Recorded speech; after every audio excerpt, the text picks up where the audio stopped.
So I'm doing video games and violence and how it's connecting to children in these days, and what are some of the effects that may happen with playing video games so often and so early in the years. Um, so playing video games have become more of a popular activity for all people in all ages across the spectrum. Children can start playing when they're really young, or some start when they're playing a little older. Video gaming is a multi-billion-dollar industry now, which is bringing more money in than DVDs, TV sales, or other electronic sales throughout the country. On average, girls spend about an hour playing video games a day, while the boys spend more than 2 hours a day playing video games.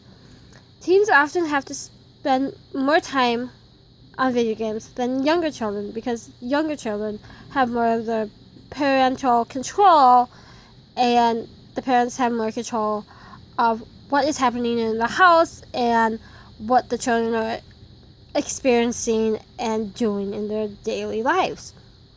Video games have become more realistic, like Animal Crossing in the first week's discussion. That game actually shows you kind of a realistic way of life because you're actually paying bills, you're using money to pay for things, and that kind of stuff with this game. Some other games are like that, but not all. Some games have more of a violent theme or something like that along with it. And some of these games, you can connect with people online that you don't even know. You can meet John Doe from England and don't even know his real name or his age or anything. There's no way that parents can stop and research these people before the children are interacting with them online via these games or discussions online. Some of these games actually have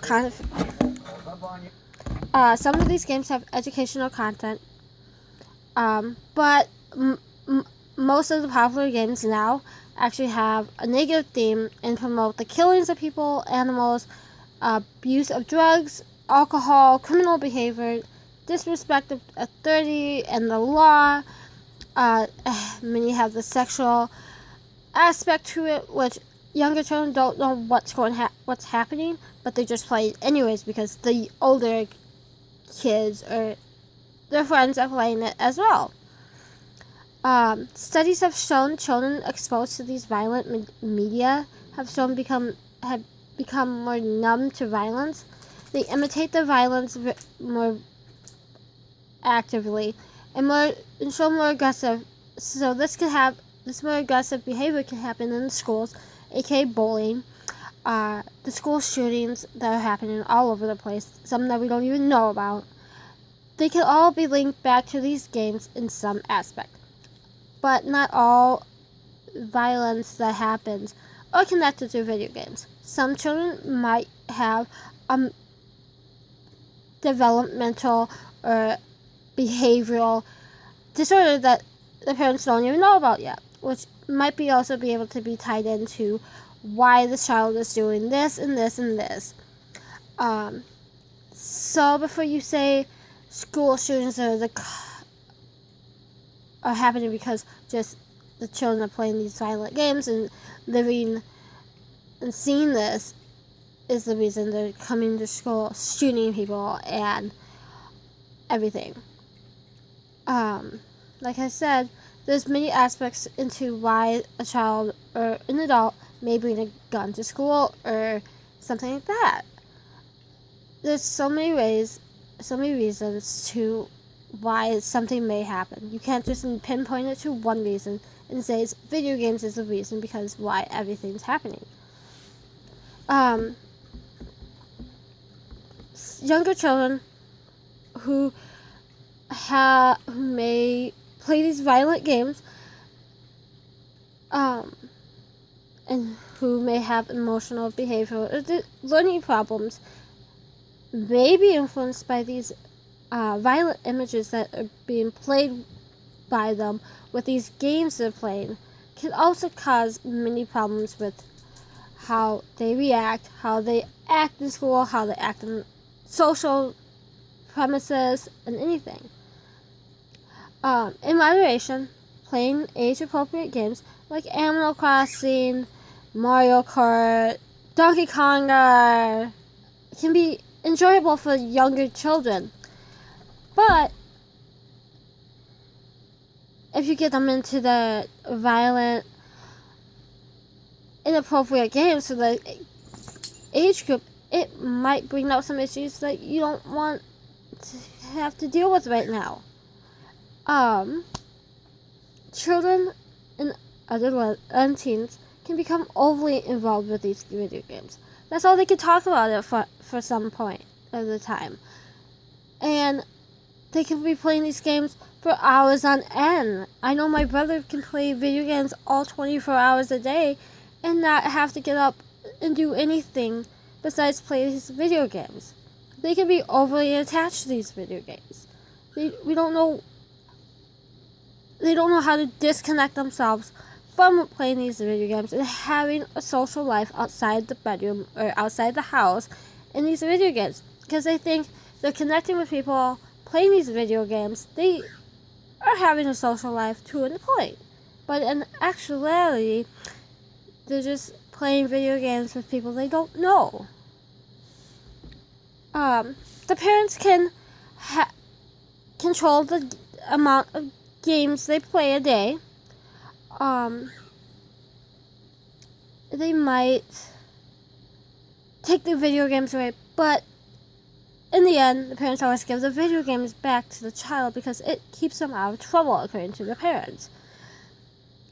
Playing these video games for so many hours can lead the children to have less time socializing with friends and family, poor social skills, because the children are so connected to these games, they don't have the social skills like us older kids who didn't have the video games like they do now.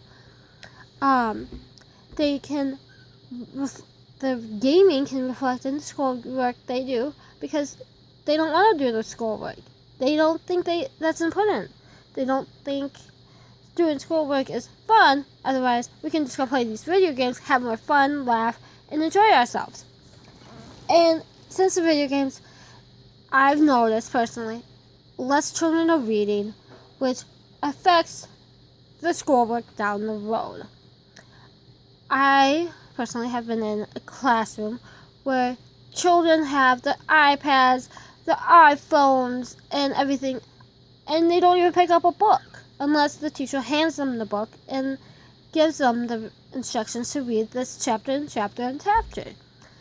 But in the end, the children don't enjoy the reading like we older students do. We were born to read about. We were taught to read these books, enjoy them because they taught us the life lessons. Because we didn't have these video games to do that in the past. And in the recent years, we have noticed more children becoming overweight or doing less exercising because they're so connected to these video games. Some tips for the parents who can. Tips for the parents who have the children who are loving to play video games non-stop and may have the problem with violence in their home.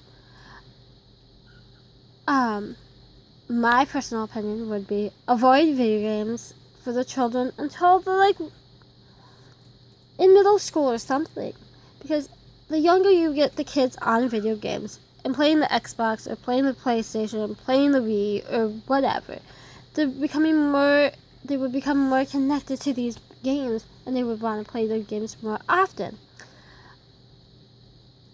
Well, playing video games, you can play video games with your children and have discussions about what you saw, what you were playing, or something like that, so they can also connect and see how that reflects into the real world.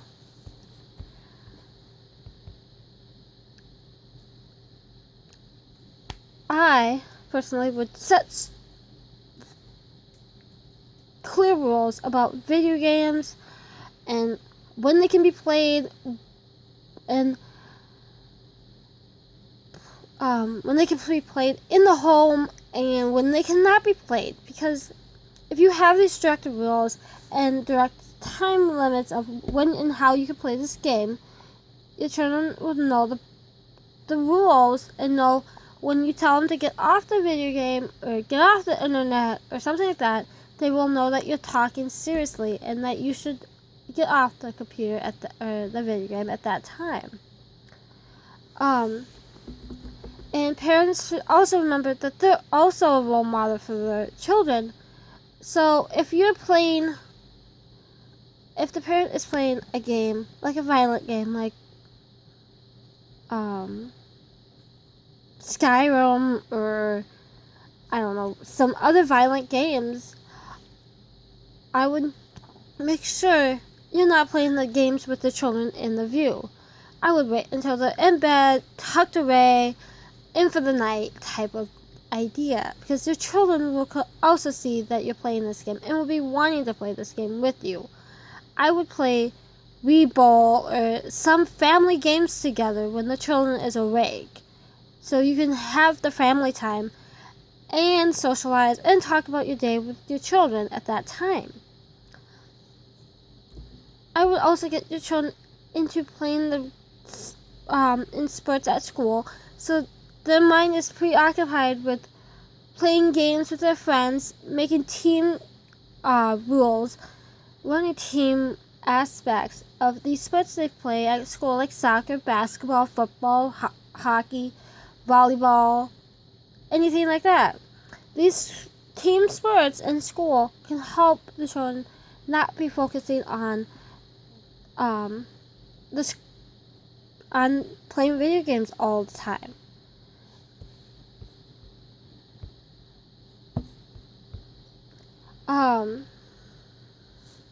And I personally think that playing games can be fun at some time, but playing the video games all day long can do more harm than anything, because I was never grown up to play video games all the time. My brother, on the other hand, was, and he's between college and high school right now, and what he does when he gets home from his work jobs is plays his video games until he basically passes out and goes to sleep. I don't want that for my children when I have them. I don't want my children to be attached to these games so much that it rules the world. I want an even thing. Some family time, some fun time, some personal time, and then you can have some video game time and connect with friends on Facebook or other social sites.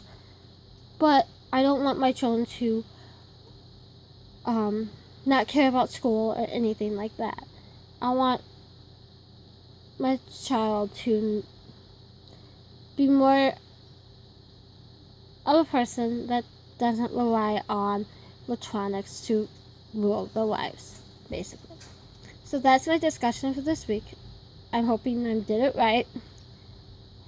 Thanks.